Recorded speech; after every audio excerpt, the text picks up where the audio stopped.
Ôi nó ban thốt ở đây thôm không? Giờ hai ban thốt. Ô tô. Tạt cái. Giờ mỗi ban thốt.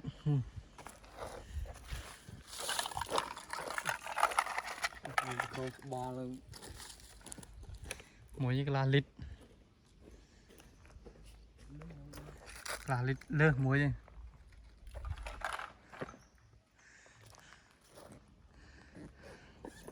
Hấp chia được.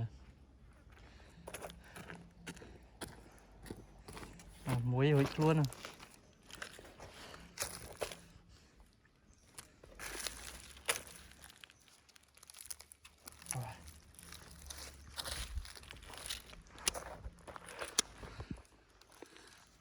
Bạn bây giờ bạn thôi đi bông bồn về.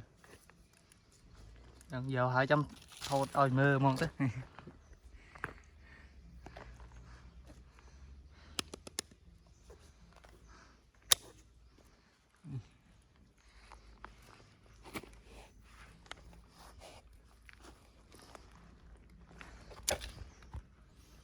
Lý thông lại bên này về liền cái bao ra luôn.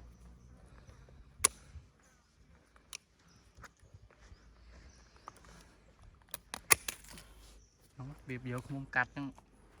Tích đâu. Ô tô. Đạo về thời tam tân nào máu ô tô. Chặt yên.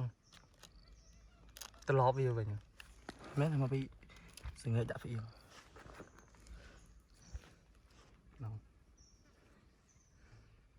Ui mua chờ. Ý, lại nhiệt không? Ô tô.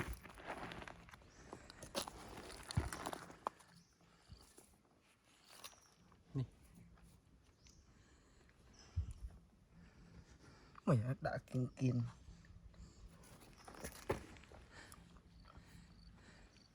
Thì toàn miền sạch pin ballon này các bạn.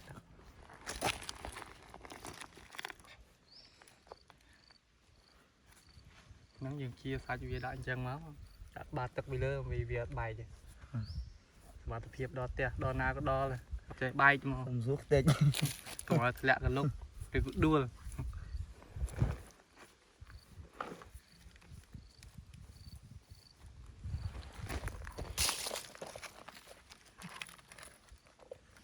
Đấy, thế như sạch lo lo rồi, sạch chay mà, thiệp.